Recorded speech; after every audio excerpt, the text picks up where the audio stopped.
Olá, hoje a gente tem aqui um material bem importante para discutir, os resumos do eixo 3 do curso de formação para analista técnico de políticas sociais, o ATPS, lá da ENAP. Olha, é um conteúdo denso, viu? Cheio de conceito-chave. A nossa missão aqui é tentar extrair o ouro, sabe? Especialmente sobre orçamento público e participação social. Facilitar um pouco a vida de quem está nessa jornada. Vamos lá? Vamos sim. E esse eixo final é muito relevante, né? Porque ele meio que amarra tudo, consolida o conhecimento que o ATPS vai precisar lá na ponta, na hora de fazer a política acontecer de verdade. Exato, na ponta. E falando nisso, um conceito que aparece logo é o de burocracia de nível de rua, os BNRs. Quem são essas figuras? Então, o Lipski fala deles, né? São a face do Estado para o cidadão comum. Pensa nos professores, nos médicos do posto de saúde, nos assistentes sociais do CRAS. São eles. Quem está ali no dia a dia interagindo diretamente com as pessoas. Entendi. E o texto fala muito de discricionariedade associada a eles. O que seria isso exatamente? A discricionariedade é a margem de liberdade que esse profissional tem na hora de aplicar a regra, a norma. Porque a realidade é complexa, né? Nem tudo está previsto. Então ele precisa ter essa flexibilidade para adaptar. Faz sentido. Precisa de um jogo de cintura ali na hora. Precisa, só que aí vem o outro lado. Essa liberdade também abre espaço para quê? Para interpretações diferentes, às vezes para tratamento desigual, para influência de vieses pessoais. Sabe, pode até gerar injustiça se não for bem gerenciada. Uma faca de dois gumes então. A necessidade da adaptação versus o risco da arbitrariedade ou da desigualdade. Exatamente. E para o ATPS, entender e lidar com isso no cotidiano, especialmente quando falta recurso, quando a demanda é enorme, é um desafio constante. Como garantir o direito, ser justo, sem engessar totalmente o trabalho de quem está na linha de frente? Complicado mesmo. E essa questão do recurso limitado nos leva direto para o próximo ponto quente: orçamento público e políticas sociais. Como funciona essa engrenagem do ciclo orçamentário no Brasil? PPA, LDO, LOA. Pois é, essa tríade é fundamental.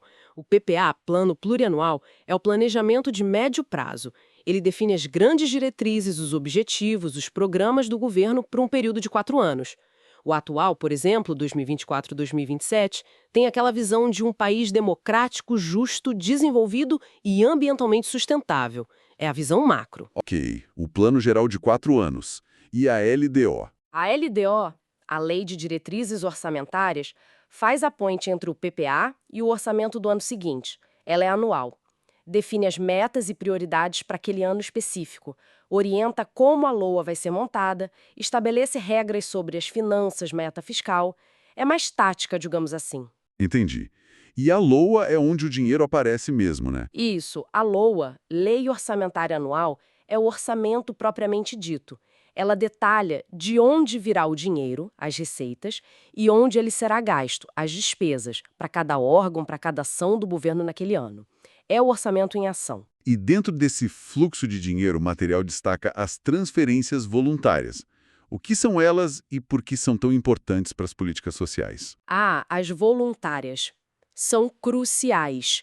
São aqueles recursos que a União repassa para estados, municípios e também para ONGs, sabe? Mas que não são uma obrigação direta da Constituição ou de lei específica, como são as transferências constitucionais da saúde e educação, por exemplo. Então é um dinheiro extra, que depende de um acordo. Isso, geralmente via convênios, contratos de repasse, termos de colaboração ou fomento. Elas são vitais para a cooperação entre os entes federados e para levar políticas sociais para municípios menores, que não têm tanta arrecadação própria. Muitas ações dependem desse dinheiro. E tem controle sobre isso? Como funciona? Tem sim. A gestão é feita principalmente pela plataforma Plus Brasil, que antes era o Siconv. É um sistema para dar transparência e gerenciar esses repasses. E claro, para receber, o município ou a ONG precisa cumprir várias exigências. Ter um bom projeto técnico, estar em dia com as obrigações fiscais, cumprir a Lei de Responsabilidade Fiscal, LRF, não é só pedir. Entendi a dinâmica do dinheiro. Agora vamos para outra parte que o resumo bate bastante na tecla: gestão democrática, participação social e movimentos sociais. Parece que aqui a coisa fica bem interessante, né? Como a sociedade entra nesse jogo? E como entra? A nossa Constituição de 88 foi um marco nisso, né? Ela garante, especialmente lá nos artigos da Seguridade Social, 194, da Saúde, 198, e da Assistência Social, 204, que a comunidade participe da gestão dessas políticas. Não é só o governo decidindo sozinho. E quais são os canais para essa participação acontecer na prática? Os mais conhecidos são os conselhos e as conferências. Os conselhos, como o de saúde e o de assistência social, são permanentes, e o ponto-chave deles é a composição paritária. Metade governo, metade sociedade civil, e dentro da sociedade civil, metade são usuários dos serviços. De usuários, isso é forte. E eles só opinam? Não, esse é o ponto. Eles são deliberativos, ou seja, eles decidem junto com o governo sobre as políticas, fiscalizam a aplicação dos recursos, aprovam planos. É um espaço de controle social contínuo. E as conferências? As conferências acontecem geralmente a cada 4 anos. São grandes eventos que mobilizam muita gente, usuários, trabalhadores, gestores, movimentos sociais, para avaliar como a política está indo e para propor novas diretrizes para o futuro. É um momento de grande debate e definição de rumos. E fora desses espaços mais formais, como os conselhos e conferências, qual o papel dos movimentos sociais? Os movimentos sociais são atores políticos fundamentais. Muitas vezes são eles que colocam um problema na agenda pública, que pressionam o Estado por mudanças, que lutam por novos direitos ou pela garantia dos existentes. Eles usam várias táticas, né? Desde participar dos conselhos, fazer advocacy, até organizar protestos e manifestações. A história das políticas sociais no Brasil está cheia de exemplos da importância dessa pressão social organizada. Nossa, é realmente muita informação, né? Burocracia de nível de rua, ciclo orçamentário, transferências, conselhos, conferências, movimentos sociais. É um universo. Me faz pensar naqueles versos do Arnaldo Antunes, sabe? O cara estuda tanto e ainda tem tanto para aprender. Passa o tempo e fica mais fácil esquecer. Exato, é bem isso. O desafio não é só aprender tudo isso durante o curso. É como fazer para não esquecer e, mais importante, como aplicar isso no dia a dia, né? Como transformar esse conhecimento todo em ação concreta lá na ponta. Perfeito. E veja como tudo se conecta. Para um sistema como o SUS ou o SUAS na assistência social funcionar bem, ele precisa das duas coisas que a gente mais falou.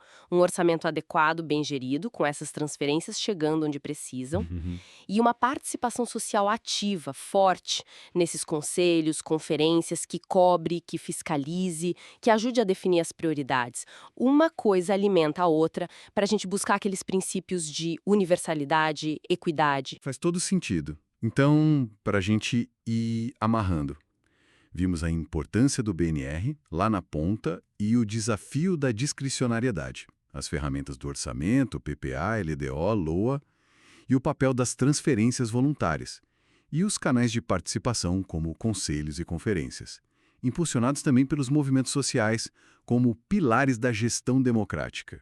É isso, né? Isso mesmo. Uma visão geral desses pontos cruciais do eixo 3.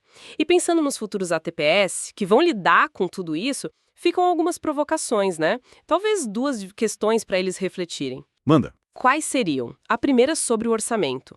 Considerando que a gente vive num cenário frequente de restrição fiscal, de copo meio vazio, como o ATPS pode atuar ali no seu dia a dia para defender a execução do orçamento das políticas sociais que são essenciais? Como garantir direitos sem ignorar a necessidade da responsabilidade fiscal? É um equilíbrio difícil. Uma pergunta de $1 milhão, praticamente. E a segunda? A segunda, sobre participação. Para além dos espaços formais, que a gente sabe que às vezes são difíceis, burocráticos, que estratégias mais criativas, mais concretas, o ATPS pode usar lá no território onde ele atua para fomentar uma participação social que seja mais genuína, mais diversa, que traga gente diferente para a conversa e que tenha poder real de influenciar as decisões sobre as políticas locais. Como ir além do para inglês ver? Uau! Questões realmente desafiadoras e super pertinentes. Mostra que essa formação, por mais densa que seja, é só o começo da história, né? Com certeza.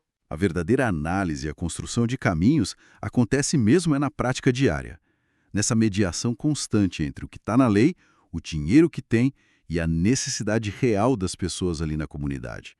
sempre buscando fortalecer a cidadania e a justiça social. É um trabalho e tanto.